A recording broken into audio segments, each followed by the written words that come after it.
And unit 3 chapter 2 part है इसके अंदर। यूनिट 3 में chapter 4 chapter 5 magnetic effect of current है चैप्टर का नाम। इस एक्सपेरिमेंट का ना यूज़ हमारे पास सिर्फ कितना है पहले वो समझिए कि इस एक्सपेरिमेंट से पहले तक, जैसे यहाँ पर मैंने एक कंपास बनाई है, नॉर्थ और साउथ पोल दिखा रखा है, कंपास दिखाई है। कंपास को डिफ्लेक्ट करवाने का काम इस एक्सपेरिमेंट से पहले करती थी सिर्फ एक मैग्नेट। मतलब एक मैग्नेट होगी, एक कंपास होगी और उस कंपास को ये जो है डिफ्लेक्ट कर देगी। नॉर्थ और साउथ पोल जो है इसके डिफ्लेक्शन दिखा देगी इसकी। मतलब साउथ पोल जो है नॉर्थ पोल क्या कर लेगा, अट्रैक्ट कर लेगा। क्यों कर लेगा? इसमें क्या निकलती थी, मैग्नेटिक फील्ड लाइंस निकलती हैं एक मैग्नेट के बीच में, और जो कंपास है उसमें भी मैग्नेटिक फील्ड लाइंस होती हैं, तो उसको वो डिफ्लेक्ट करवा देगी। तो कंपास को डिफ्लेक्ट करवाने का काम इस एक्सपेरिमेंट से पहले तक कौन करता था? या तो कोई मैग्नेट रखा पास में और या फिर अर्थ करती थी।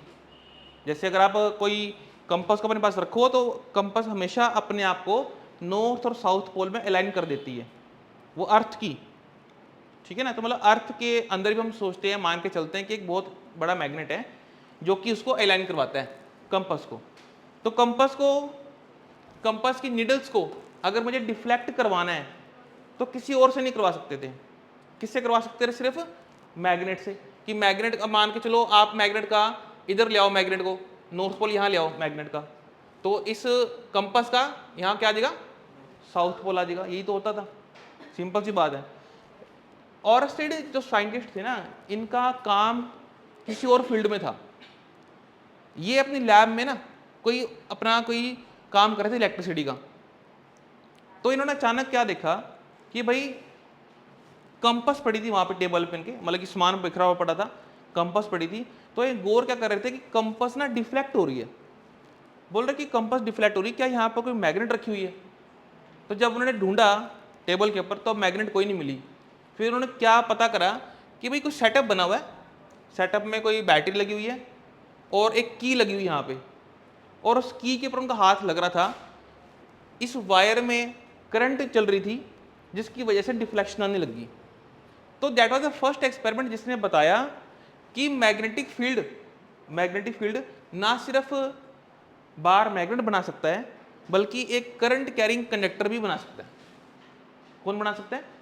Current carrying conductor. मतलब कि ये जो एक्सपेरिमेंट है ना, कहते हैं ये एक्सपेरिमेंट हुआ था बाई चांस। काम तो कुछ और कर रहे थे पर बाई चांस ही हो गया। वो कैसे हो गया कि भाई किसी वायर में करंट पास करवाई और कौन डिफ्लेक्ट होगी, कंपास डिफ्लेक्ट हो गई। कंपास को डिफ्लेक्ट करवाने का काम सिर्फ और सिर्फ मैग्नेटिक फील्ड कर सकती थी। मैग्नेटिक फील्ड एक तो बन रही थी बार मैग्नेट से, लेकिन यहां तो कोई मैग्नेट ही नहीं है भाई। तो यहां पर क्या चीज है? सिर्फ एक वायर है। तो ये मैंने बनाया इसका सिंपल सा एक्सपेरिमेंट। देखो यहाँ पर क्या दिखा रखा है, सेल दिखा दिया, एक प्लस माइनस दिखा दिया। करंट कहाँ से कहाँ चलती है? प्लस से माइनस करंट चलती है। यहाँ पर मैंने लगा दी एक निडल रख दी यहाँ पे। अब ये निडल में डिफ्लेक्शन आएगी। अब किधर आएगी उसके लिए एक छोटा सा रूल है, मैंने आपको वो बताना है। उससे पहले इसको देखो डायग्राम को आप। इस डायग्राम मैंने दिखा रखी है 4 साइड्स। नॉर्थ के इधर साउथ दिखा दी और नॉर्थ के राइट साइड पे ईस्ट बनती है। नॉर्थ के राइट पे हमेशा क्या आता है और ईस्ट के सामने क्या आती है, वेस्ट आती है। तो ठीक है, रूल सुनो। रूल है बेटे यहाँ पर मेरे पास, रूल का नाम है स्नो रूल। ये वाला रूल है स्नो रूल। अब स्नो रूल क्या कहता है वो सुनो। पहले 2 अक्षर देंगे डायरेक्शन ऑफ करंट। पहले 2 अक्षर क्या देंगे? डायरेक्शन ऑफ करंट, मतलब करंट की डायरेक्शन देंगे। वो कैसे? वो देखिए, इसको मैच करो और इसको मैच करो। करंट चल रही है इस तरफ, तो इसके हिसाब से करंट चल रही है साउथ से लेकर नॉर्थ। करंट का चल रही है साउथ से नॉर्थ। तो फिर इस एन का मतलब दोबारा नॉर्थ पोल ऑफ कंपास, मतलब कि कंपास का कौन सा पोल? North pole. ये डिफ्लेक्ट होगा। ओ वैसे लगा रखा है अपना शब्द पूरा करने के लिए। वैसे तुम ओ को कह दो टुवर्ड्स, कह सकते हो तुम ओ को, कि ओ जो है वो टुवर्ड्स है। तो इसका नॉर्थ पोल डिफ्लेक्ट होगा। किधर डिफ्लेक्ट होगा? Towards W. डब्ल्यू माने वेस्ट। तो हमने क्या देखा कि जैसे ही यहाँ पर एक सेल लगाया गया, करंट पास करी गई तो एक कंपास डिफ्लेक्ट होगी, और कंपास का नॉर्थ पोल डिफ्लेक्ट हो गया बेटे, किधर डिफ्लेक्ट हो गया, वेस्ट की तरफ। वेस्ट ऊपर दिखा रखा है तो बेटे ये चला जाएगा ऊपर, ये आ जाएगा नीचे, ये पूरा हो गया काम। ठीक है, तो क्यों हुआ होगा ऐसा कि एक वायर जिसमें करंट पास कर रही है वो अपने अराउंड क्या बना रही है, मैग्नेटिक फील्ड बना रही है भाई, इसलिए ऐसा हो गया। और जो देखा गया उसको लिख दिया गया कि ये रूल बन गया। अब ये बात मुझे सोच के बताओ, अगर मैं इसकी पोलैरिटी को बदल दूं, इस बैटरी की पोलैरिटी को बदल दूं मैं, मतलब यहां प्लस माइनस दिखा रखा है, अगर मैं माइनस प्लस कर दूं तो फर्क क्या पड़ेगा, करंट रिवर्स हो गया। उसके बाद बताओ, उसमें नॉर्थ से साउथ जाएगी, करंट जाएगी, तो फिर हाँ बिल्कुल इसका उल्टा हो जाएगा। मतलब कि अभी अगर नॉर्थ ऊपर जा रही है फिर नॉर्थ नीचे आ जाएगी, मतलब कि उल्टा हो जाएगा इसके अंदर। समझिए, इसको नोट कर लो। एक मिनट यहाँ देखो यार, यहाँ मतलब क्या क्या दिखाने की कोशिश की है, देखो यार जरा, हेडिंग लिख लो पहले, force on moving charge in magnetic field. भाई कोई मैग्नेटिक फील्ड होगी, ये नीचे का डायग्राम देखो ध्यान से जरा, ये ड्रॉ नहीं करना, सुनिए ध्यान से, हो क्या रहा था यहाँ पे, ये एक एक्सपेरिमेंट है जिसके बारे में मैंने बात करनी है। तो इसमें क्या देखा गया, नॉर्थ और साउथ पोल रखे गए, नॉर्थ और साउथ के बीच में मैग्नेटिक फील्ड आपको दिख रही है, मैग्नेटिक फील्ड नॉर्थ से साउथ जाती है, तो मैंने ऐसे दिखा दी। मतलब कि इन फ्यूचर जब हम लोग दिखाएंगे मैग्नेटिक फील्ड तो मैं ऐसे कर दे करूँगा, इधर नॉर्थ बना दूंगा, इधर साउथ बना दूंगा, और ऐसे दिखा दूंगा इसके अंदर। इसको मैं बोलूँगा मैग्नेटिक फील्ड, सिंबल रखूंगा कैपिटल बी, सिंबल रखेंगे कैपिटल बी रखेंगे, ऐसे ई रखते रहे इलेक्ट्रिक फील्ड का, तो मैग्नेटिक फील्ड के लिए बी रख दूंगा मैं। तो देखना यहाँ क्या हो रहा है, मैग्नेट रख दी नॉर्थ और साउथ, इसकी वजह फील्ड आ गई। उसके बाद एक चार्ज पार्टिकल को इसमें हमने भेजा, एक चार्ज पार्टिकल मान लो प्लस का मान लीजिए, पहले प्लस समझाऊंगा, माइनस की बात बाद में करूंगा। प्लस समझते हैं, प्लस का मतलब हो गया प्रोटॉन, प्लस का पार्टिकल प्रोटॉन मान के चलता हूँ, प्रोटॉन को हमने इसमें भेज दिया, वो जैसे ही भेजा देखो ध्यान से, क्या वो सीधा निकल गया आर पार इसके, वो सीधा नहीं निकला, वो डिफ्लेक्ट हो गया, वो टर्न हो गया। अगर वो पार्टिकल टर्न हो गया इसका मतलब उसके ऊपर एक फोर्स लगी, क्या लगी उसके ऊपर, एक जिसने उसको घुमा दिया, पार्टिकल को हमने भेजा मैग्नेटिक फील्ड में और वो घूम गया। ठीक है जी, अब वो जो फोर्स उस पर लग रही है, यही हमारा टॉपिक का नाम है, वो फोर्स किस किस पर डिपेंड कर रही है। तो बाय एक्सपेरिमेंटली हमने क्या क्या इसमें देखा कि जो फोर्स लगती है वो किस किस पर डिपेंड कर रही है, मैंने वो लिखना है। आप एक बार इसको देखो ध्यान से, यहाँ क्या क्या दिखा रखा है इस वाले डायग्राम में, कॉपी एक कॉपी दिखा, देखो जी प्लेन है एक, देखना ये एक प्लेन है ऐसा, ये ऐसा प्लेन है जो यहाँ दिखा रखा है, इसमें ये तो V है इसकी, ये V है, जो B दिखा रखी है वो इधर दिखा रखी है, मतलब कि ये प्लेन है, इसमें इधर हमने पार्टिकल को भेजा, जब पार्टिकल को भेजा उसके पास अपनी वेलोसिटी थी, क्या थी, ये रहा V माने वेलोसिटी। फील्ड लगा रखी हमने इस तरफ, ऐसे क्यों लगा रखी, भी इधर नॉर्थ पोल है, इधर साउथ पोल है, इधर फील्ड बन गई इसकी, फील्ड को दिखाया B के साथ, तो यहाँ एंगल बन रहा है, बताओ किस किस में एंगल बन रहा है, वेलोसिटी में और मैग्नेटिक फील्ड में एक एंगल बन रहा है। मतलब हुआ क्या, एक चार्ज पार्टिकल इस तरफ आ रहा था, लेकिन जैसे ही पार्टिकल एंटर हुआ फील्ड में, वो पार्टिकल घूम के ऊपर चला गया। अब ऊपर जो चला गया उसकी फोर्स ये दिखा रखी है यहाँ पे, फोर्स कैसे बन रही है फॉर्मूला मैं अभी आपको बताऊंगा, पर आप चलो ये समझने की कोशिश कीजिए कि पार्टिकल को भेजा हमने मैग्नेटिक फील्ड में, शर्त क्या थी, कुछ एंगल बन रहा था, और जैसे ही पार्टिकल गया वो घूम के ऊपर निकल गया। अब वो ऊपर जा रहा है क्या वो नीचे जा रहा है, इन सब के लिए रूल्स पढ़ने हम लोगों ने, ठीक है, वो मैं आपको बताऊंगा बाद में, डायरेक्शन पर बाद में करनी है। पहले लिखो, जो फोर्स लग रही है, जो फोर्स लग रही है एक चार्ज पार्टिकल के ऊपर, जो फोर्स लग रही है एक चार्ज पार्टिकल के ऊपर, किस किस पर डिपेंड कर रही है, एक बार वो बात कर लेते हैं। नंबर एक, force depend upon magnetic field, force depend upon magnetic field. मतलब हुआ क्या था, जब फील्ड कम लगाई थी तो फोर्स कम लग रही थी, जब फील्ड बढ़ा दी तो फोर्स भी बढ़ गई, तो रिलेशन कैसा आ गया, ठीक है। तो जो एक्सपेरिमेंट में आया मैं वो लिखवा रहा हूँ, इसका कोई प्रूफ नहीं है, मतलब इसकी कोई डेरिवेशन नहीं है इसकी, जो एक्सपेरिमेंट यहाँ पर करे गए थे उसको देख के हम आंसर लिख रहे हैं अपने। तो आंसर देखिए भाई, फील्ड अगर वीक लगाओगे तो फोर्स कम लगेगी, फील्ड स्ट्रॉन्ग कर दोगे तो फोर्स भी बढ़ जाएगी। सेकंड पॉइंट लिखो बेटे, एफ प्रोपोर्शनल टू चार्ज, मतलब अगर चार्ज भेजा आपने 1 कूलम तो 1 कूलम के हिसाब से फोर्स लगी, अगर आपने चार्ज भेजा 5 कूलम तो 5 के हिसाब से फोर्स लगी, बढ़ के फोर्स लगी। तो इसके ऊपर भी डायरेक्टली प्रोपोर्शनल हो गया। नंबर 3 पे आ जाओ, वेलोसिटी। नंबर 3 वेलोसिटी, क्या मतलब, अगर चार्ज पार्टिकल स्लो जा रहा था तो फोर्स कैसी लगी, कम लगी। जब वो पार्टिकल फास्ट जा रहा था फोर्स कैसी लगी, ज्यादा लगी। ठीक है जी। तो 3 बातों पे कैसा आ गया, डायरेक्टली। इन्हें कर दो कंबाइन, इन्हें कंबाइन करके आप आंसर लिख लीजिए, क्यू वी बी करके लिख लो आप आंसर को, कंबाइन करके प्रोपोर्शनल लगा लो, क्यू वी बी लिख लो। ठीक है, इसको हटा करके लगाएं कांस्टेंट, के लगा दो, F is equal to Q V B. अब कुछ वैल्यूज बोल रहा हूं आपको मैं, लिखो। इफ अगर फोर्स लग जाए 1 न्यूटन की, फोर्स लग जाए 1 न्यूटन की, चार्ज हो हमारे पास 1 कूलम का, वेलोसिटी हो उसके पास 1 मीटर पर सेकंड,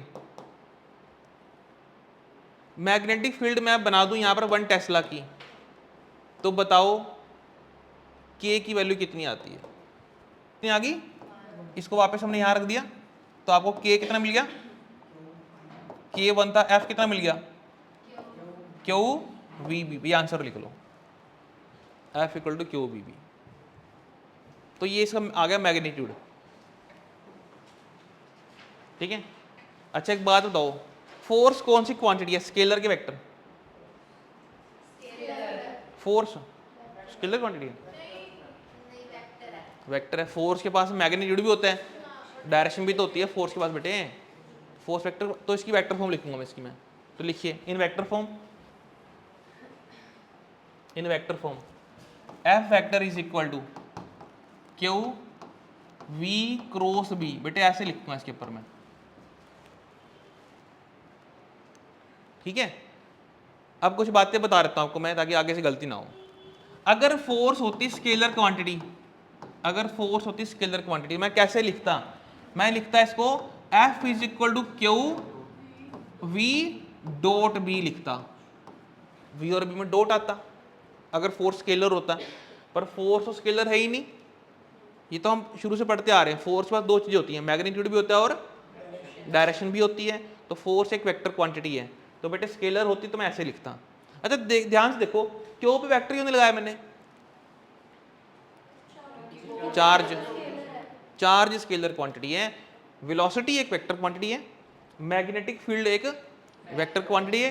क्योंकि बेटे मैग्नेटिक फील्ड का आप तुम्हारे सामने डायरेक्शन दिखा रखी है हमने, मैग्नेटिक फील्ड की भी डायरेक्शन है, वेलोसिटी की भी डायरेक्शन है, फोर्स की भी डायरेक्शन है, जिस जिसकी डायरेक्शन है सब पे वेक्टर लगता है। तो चार्ज एक स्केलर क्वांटिटी है, तो स्केलर क्वांटिटी पे वेक्टर का निशान हमने नहीं लगाना। अगली बात, अगर स्केलर होता तो आंसर ऐसा लिखते हैं, पर स्केलर नहीं है तो उसे काट दीजिए, ये नहीं है, आंसर इज दैट। ठीक है। हाँ तुम ये जरूर मेरे से क्वेश्चन कर सकते हो कि हमने यहां पर B क्रॉस B क्यों नहीं लिखा, ये क्यों नहीं लिखा और ये क्यों लिखा। इसका आंसर मैं दूंगा आपको डायरेक्शन के अंदर जाकर के, आपको सिर्फ V क्रॉस B लिखना है, ना कि B क्रॉस B। ठीक है। आगे लिखो, क्रॉस हटा के क्या आएगा, ये नहीं लिखना आपने भी, हाँ लिख दो बेटे, F is equal to Q V B sine theta. Equation number 1 डालो इसको, F equal to Q V B sine theta.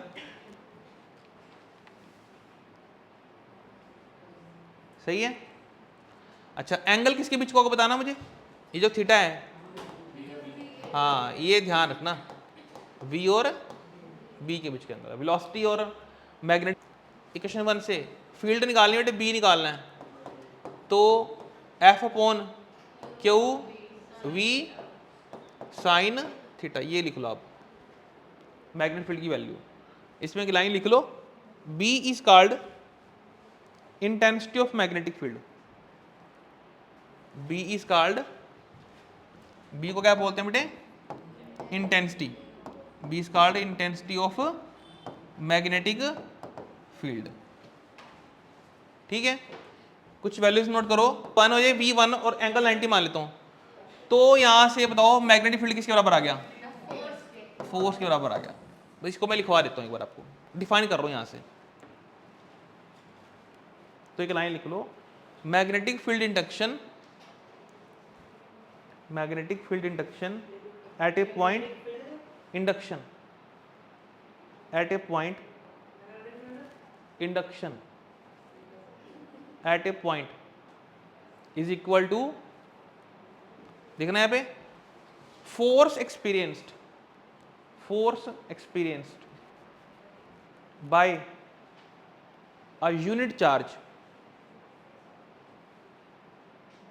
Moving with unit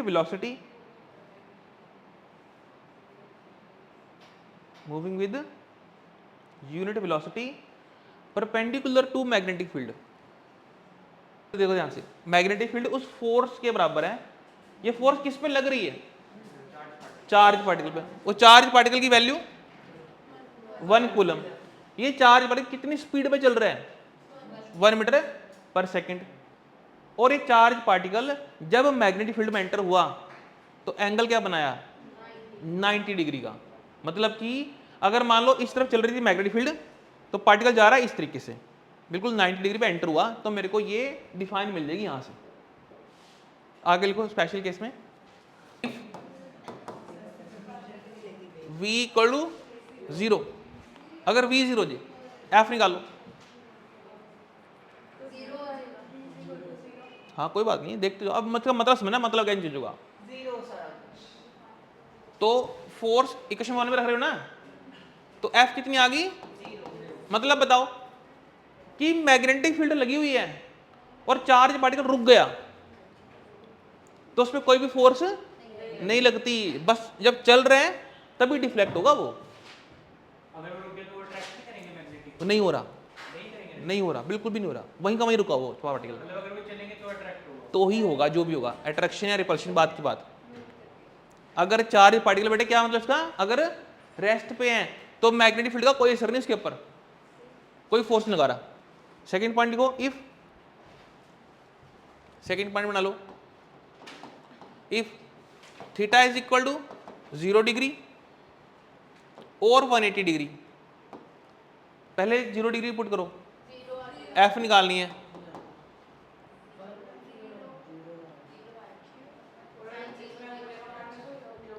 और अगर 180 आ गए तो ये है मैग्नेटिक फील्ड, ये मैग्नेटिक फील्ड है। अगर कोई चार्ज पार्टिकल क्यों है मान लो, अगर ये फील्ड की डायरेक्शन में जा रहा है, फील्ड की डायरेक्शन में जा रहा है, इसमें कोई फोर्स नहीं लगती, सीधा निकल जाएगा। मतलब कि ये ना तो ऊपर जाएगा ना नीचे जाएगा, ना राइट ना लेफ्ट, सीधा निकल जाएगा। ये इसका मतलब था सेकंड पॉइंट का। अगर कोई चार्ज पार्टिकल फील्ड के ऑपोजिट आ रहा है, फील्ड के ऑपोजिट, कोई फोर्स नहीं लगती, सीधा निकल जाएगा। समझ गए? ये इसका। और ये जो मैं बोल रहा हूं ना, ये हमने बाय एक्सपेरिमेंट देखा भी था कि इस वाली फील्ड में अगर कोई पार्टिकल ऐसे चलना शुरू कर देता है तो सीधा निकल जाता था, फोर्स नहीं लगती उसमें कोई फोर्स नहीं लग रही। और अगर ऐसे चल रहा है तो भी फोर्स नहीं लग रही। फोर्स कब लग रही है? अगर पार्टिकल इसमें ऐसे एंटर कर रहा है किसी एंगल के साथ, तो फिर वो रोटेट कर रहा है, यहां जो भी करेगा। थर्ड केस लिख लो, if theta is equal to 90 degree, theta last case, theta is equal to 90 degree, F निकालना है, एफ आ गया Q V B. Direction of force निकलो, डायरेक्शन ऑफ फोर्स ऑन हम निकालेंगे चार्ज पार्टिकल के ऊपर, ठीक है। फोर्स की डायरेक्शन बतानी मैंने आपको। फॉर्मूला देखो क्या था बेटे हमारे पास, F vector is equal to Q, आगे क्या था, v क्रॉस b, ये फॉर्मूला था। एक लाइन लिख लो, its direction is given by right hand rule, its direction is given by right hand rule. ये है रूल जो हमने इसके पे लगाना है, राइट हैंड रूल लगाना है, ठीक है। पेन दिखा बेटे, हाँ देखना रहे कैसे बताऊंगा तुम्हारे को मैं। अगर एक पॉइंट में मैं v मान लूं, इधर चार्ज पड़े एंड चल रहा है, इधर लग रही मान लो फील्ड इसकी, एंगल बन रहा है मान लो थीटा इसका। तो मैं आपको ऐसे समझाता हूँ कि वो 3D है, बोर्ड पे नहीं बनेगा। देखो मान के चलो ये तो है फील्ड इसकी, ये फील्ड लग रही इधर, और ये है चार्ज पार्टिकल जो जा रहा है वी से। किस पे जा रहा है? वी पे। राइट हैंड लेना है, राइट हैंड पहले जाएगा वी की तरफ जाएगा, राइट हैंड कहाँ जाएगा? वी, वेलोसिटी की तरफ जाएगा, ये जाएगा वेलोसिटी की तरफ। फिंगर कर लूँगी मैग्नेटिक फील्ड की तरफ, इधर फील्ड जा रही है, तो मैंने ऐसे करना, राइट हैंड इस तरह जाएगा, फिंगर जाएंगी फील्ड की तरफ, थंब कहाँ गया? अपवर्ड। तो इस वक्त जो मैं कर रहा हूँ उसका आंसर अपवर्ड आएगा। दोबारा बोलूँगा, ये फोर्स निकाल रहे हैं, देखो इधर फॉर्मूला क्या है? V क्रॉस B का फॉर्मूला है। मतलब क्या था, आप सुनो बात को। अब मैं इसको कर रहा हूँ 90 डिग्री पर, तुम लगाना ध्यान से। अगर फील्ड ऐसे है बोर्ड की तरफ, फील्ड कहाँ है? बोर्ड की तरफ है, और मान लो ये जो पेन है ये दिखा रहा है वेलोसिटी, क्या दिखा रहा है? ठीक है, तो अब मैं लगाऊंगा राइट हैंड रूल। तो ये जैसे ही पार्टिकल, अगर मैं रूल लगा रहा हूँ, पहले पहले सुना रूल कैसे लगाना है। रूल लगाना है V की तरफ जाएगा हमारा राइट हैंड, तो ये राइट हैंड, फिंगर कहाँ जाएंगी? B की तरफ जाएगी, और B की तरफ बोर्ड की तरफ है। तो मैं इसको ऐसे लेके जाऊंगा, ऐसे फिंगर घुमा दूंगा, थंब कहाँ गया? अब मतलब क्या हुआ, जैसे ही चार्ज पार्टिकल ने एंटर किया, इधर फील्ड लगा रखी थी, ऐसे पार्टिकल आया और वो ऊपर निकल गया। समझिए? अगर इसको उल्टा हो जाए, उल्टा मतलब क्या हो गया? अगर फील्ड लगी इधर, मतलब फील्ड लगी आपकी तरफ, फील्ड लगी आपकी तरफ, ठीक है, ये फील्ड लगी आपकी तरफ, V इधर है, दोबारा रूल लगाना है, रूल क्या? V की तरफ, ऐसे गया right hand, velocity, magnetic field की तरफ क्या जाएगी? फिंगर जाएंगी, ये ऐसे और ये ऐसे, थंब कहाँ गया? डाउनवर्ड। मतलब क्या, अगर कोई चार्ज पार्टिकल ऐसे एंटर कर रहा था और वो डाउन चला जाएगा इस बार। समझिए? ये रूल किसके लिए सिखा रहा हूं मैं? पॉजिटिव चार्ज पार्टिकल के लिए। किसके लिए रूल है सारे बेटे? पॉजिटिव के लिए रूल है।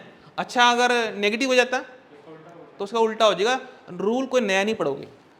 मतलब अगर कोई प्रोटॉन एंटर कर रहा है बेटे, देखो रहा, ये फील्ड, ये वेलोसिटी, अगर कोई प्रोटॉन एंटर कर रहा है मैग्नेटिक फील्ड में, तो कहाँ जाएगा? बोलो, दोबारा सुन लो ध्यान से।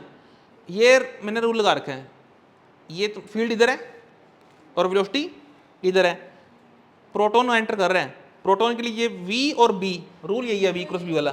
तो प्रोटॉन गया ऊपर, लेकिन सोचो अगर प्रोटॉन की जगह पे इलेक्ट्रॉन होता तो वो नीचे जाता। ठीक है, ये आपने ध्यान रखना है। सारे रूल किसके लिए बने हुए हैं बेटे? पॉजिटिव के लिए बने हुए हैं, पॉजिटिव चार्ज पार्टिकल के लिए। नेगेटिव के लिए कोई रूल नहीं बना हुआ, नेगेटिव आपने उल्टा कर देना, बस रिवर्स कर देना आपने। रिवर्स वेलोसिटी नहीं करनी, ना फील्ड करनी है, रिवर्स क्या करना है? हाँ, फोर्स रिवर्स होगी। ठीक है।